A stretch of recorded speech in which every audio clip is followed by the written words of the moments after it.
Kalau kita mencari Tuhan setiap hari, mengisi hati dan pikiran kita dengan kebenaran firman Tuhan, maka kita akan lebih mudah mengenal kehendak Tuhan. Kita akan lebih bisa mengalami hatinya, mengalami kehendaknya, mengalami didikannya, dan mengalami anugerah kasihnya. Apalagi kalau kita memperkatakan dan melakukan firman Tuhan setiap hari, maka roh kita penuh dengan pengertian akan firman Tuhan, dan jiwa kita akan sehat, karena mental, pikiran, perasaan, dan kehendak kita penuh dengan kebijakan Tuhan. Mari kita merenungkan dan melakukan firman Tuhan setiap hari, supaya hidup kita sejalan dengan kehendak Tuhan, dan hidup kita memuliakan nama Tuhan.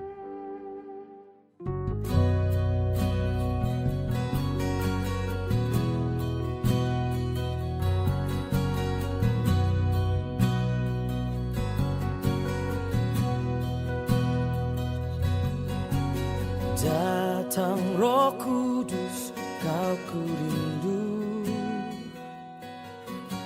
dengan minyak yang baru urapiku,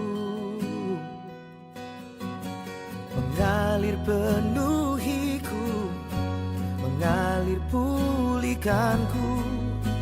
Kuasa-Mu bebaskan hidupku.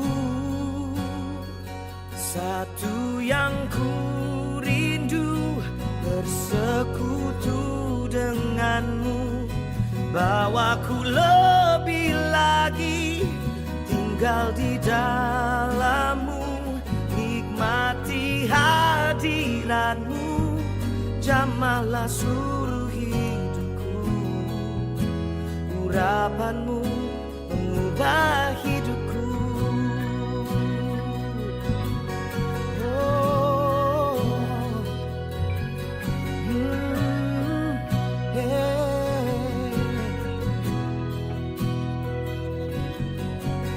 Come, Holy Spirit, fall on me now. I need your anointing, come in your power. I love you, Holy Spirit, you're captivating my soul. And every day I grow to love you more. I'm reaching for your heart, you hold my life in your hands, drawing me closer to you. I feel your power in you. Nothing compares to this place where I can see you face to face. I worship you in spirit and in truth.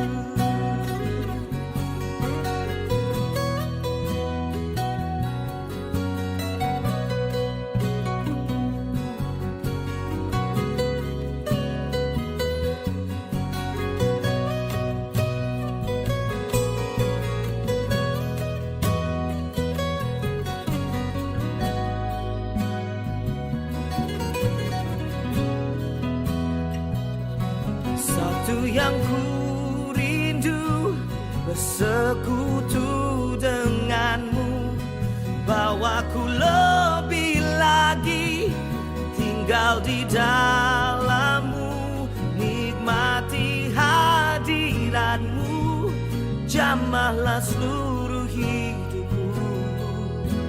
Urapanmu mengubah hidupku. I'm reaching for your heart, you hold my life in your hands, drawing me closer to you. I feel your power in you. Nothing compares to this place where I can see you face to face. I worship you in spirit and in truth. Spirit and in truth.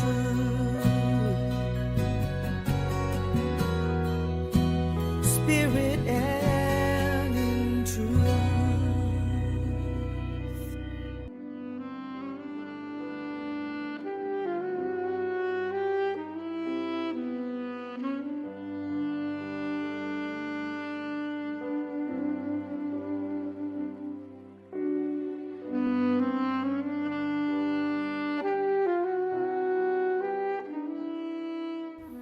Keluaran 33 ayat 13. Maka sekarang, jika aku kiranya mendapat kasih karunia di hadapanmu, beritahukanlah kiranya jalanmu kepadaku, sehingga aku mengenal engkau, supaya aku tetap mendapat kasih karunia di hadapanmu. Ingatlah bahwa bangsa ini umatmu.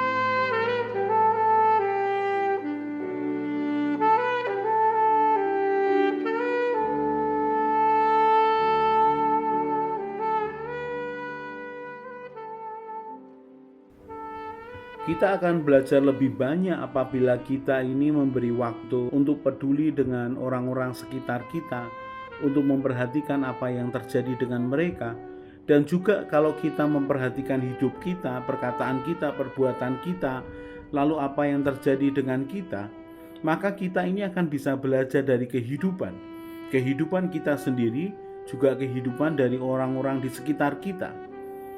Dari perkataan-perkataan yang keluar dari mulut orang, kita akan tahu.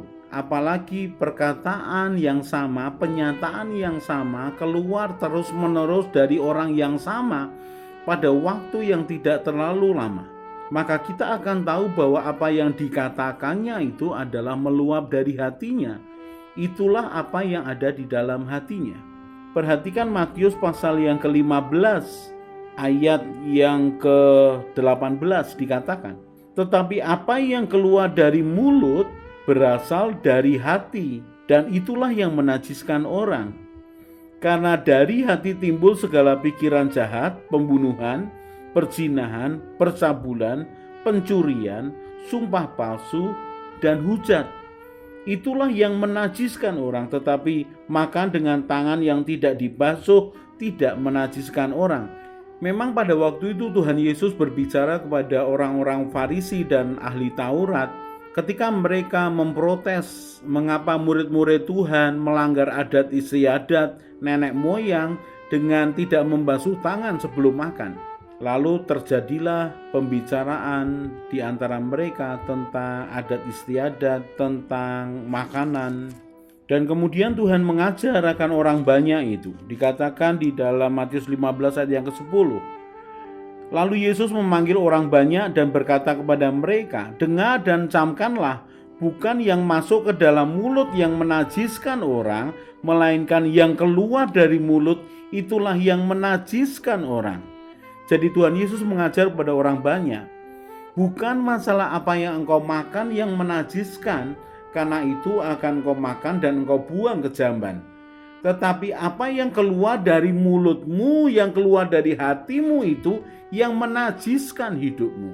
Tuhan berkata kepada orang Farisi, ahli-ahli Taurat, dan kepada orang banyak bahwa dari mulut ini bisa menajiskan, karena itu keluar dari hatinya yang menajiskan hidupnya. Dari ayat ini kita tahu bahwa apa yang keluar dari mulut orang itu sebenarnya adalah hatinya. Bukan kemudian kalau dia berbicara 1-2 kata, oh pasti itu hatinya. Kita tidak bisa menyimpulkan dengan cepat seperti itu. Tetapi kalau dalam kurun waktu tertentu berkali-kali dia mengatakan hal yang sama, kalau perkataan itu diulang-ulang, maka kita tahu itu meluap dari hatinya. Itulah hatinya. Jadi kita tahu bahwa ketika seseorang mengalami Tuhan, maka dia akan bercerita tentang Tuhan. Kalau orang mengalami sesuatu yang menyakitkan hatinya, maka yang dia ungkapkan adalah kekecewaan hatinya. Kalau seseorang dikhianati oleh orang lain, dia kecewa atas orang lain, kemudian dia sakit hati, lalu dia tidak bisa mengelolanya supaya bisa menjadi kebaikan, maka kekecewaan itu menjadi sesuatu yang negatif yang dia alami. Dan kita tahu apabila kita menyimpan hal-hal negatif, maka lambat laun itu akan keluar dari mulut kita. Kita tidak lagi memiliki mata air yang keluar dari dalam hati yang membawa kehidupan, tetapi keluar dari hati kita adalah kepahitan, kekecewaan, iri, dengki yang diceritakan pada orang lain.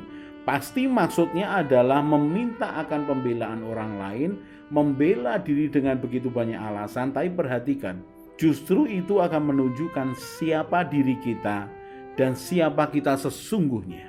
Kali ini kita akan belajar dari Daud, Mazmur 31 ayat yang kedua. Padamu Tuhan aku berlindung, janganlah sekali-kali aku mendapat malu, luputkanlah aku karena keadilan-Mu. Perhatikan, Daud berseru-seru bukan masalah dia benar, tapi dia meminta keadilan Tuhan. Dari sini kita belajar, Daud itu menyerahkan hidupnya ke Tuhan. Biar keadilan Tuhan yang berlaku. Kalau dia salah, pasti dia akan terima hukuman. Tetapi kalau dia tidak salah, dia pasti akan terima pembelaan. Dan itu didapat dari Tuhan. Ayat yang ketiga.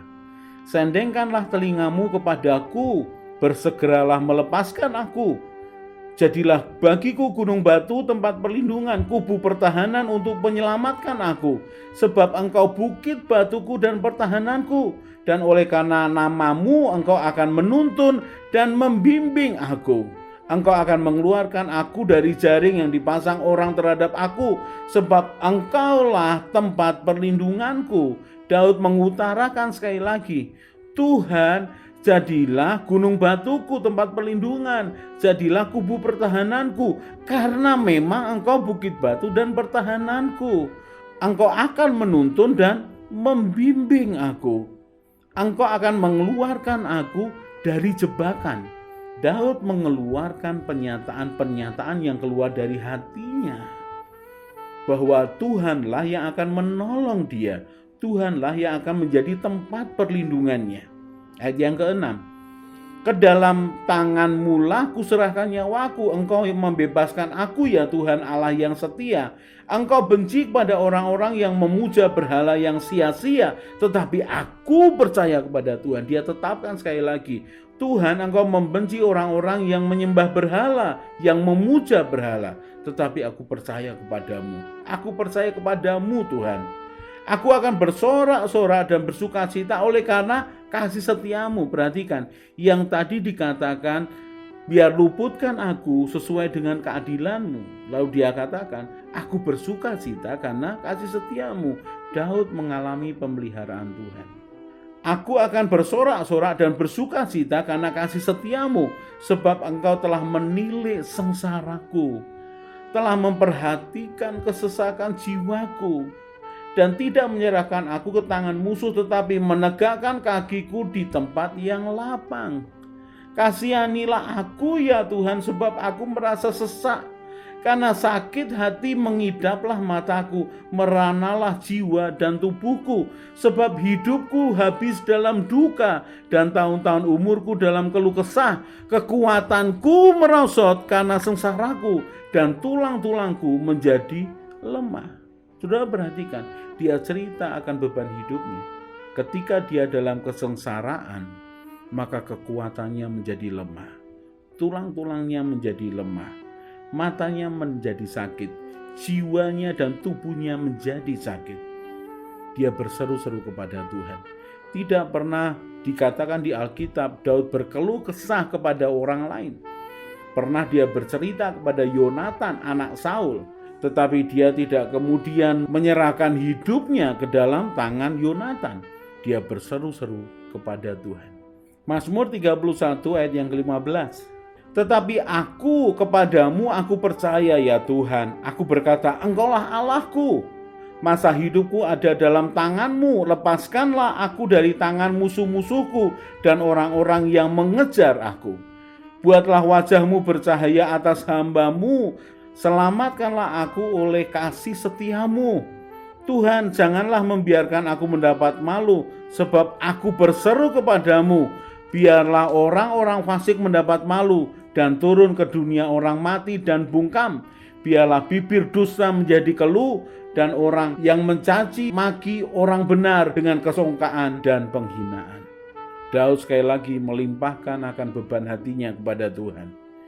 Dia minta Tuhan memperlakukan dia sesuai dengan kasih setianya. Ayat yang ke-20. Alangkah limpahnya kebaikan-Mu yang telah Kau simpan bagi orang yang takut akan Engkau, yang telah Kau lakukan bagi orang yang berlindung padamu di hadapan manusia. Engkau menyembunyikan mereka dalam naungan wajah-Mu terhadap persekongkolan orang-orang. Engkau melindungi mereka dalam pondok terhadap perbantahan lidah. Saudara perhatikan, Daud mengakui Tuhan, limpah kebaikan-Mu. Engkau menyimpan orang-orang yang takut akan Engkau, orang-orang yang berlindung kepadamu dari hadapan manusia. Engkau menyembunyikan mereka terhadap persengkongkolan orang-orang jahat. Engkau melindungi mereka. Ayat 22. Terpujilah Tuhan sebab kasih setianya ditunjukkannya kepadaku dengan ajaib pada waktu kesesakan. Aku menyangka dalam kebingunganku, aku telah terbuang dari hadapan matamu. Tetapi sesungguhnya Engkau mendengarkan suara permohonanku ketika aku berteriak kepadamu minta tolong.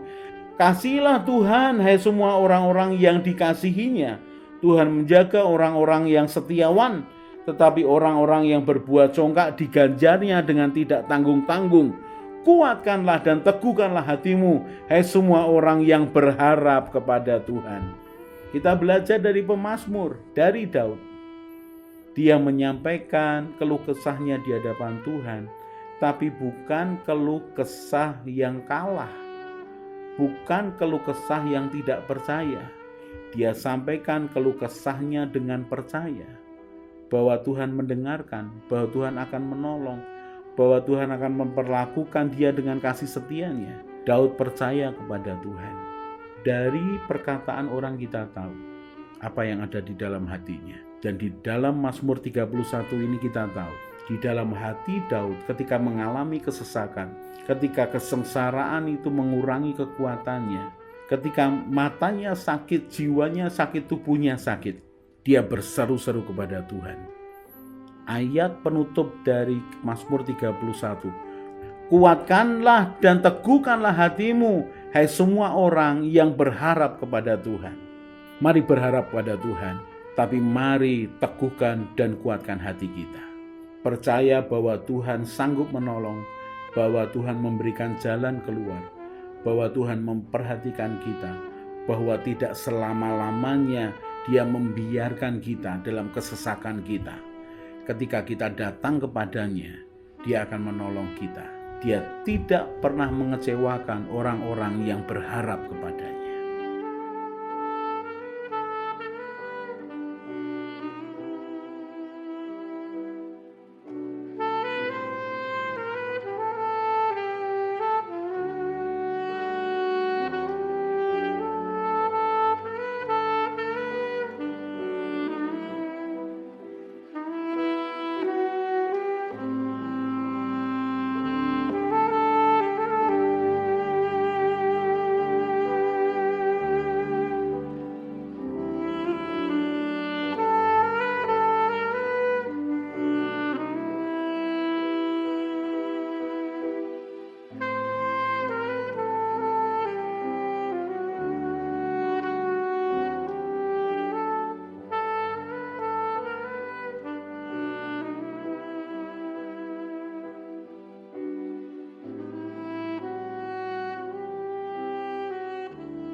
Sementara kita merenungkan firman Tuhan, kemudian hati dan pikiran kita penuh dengan beban masalah dan keinginan, maka masalah dan keinginan itu akan lebih kuat berbicara kepada kita, bukan kebenaran Tuhan yang berbicara kepada kita.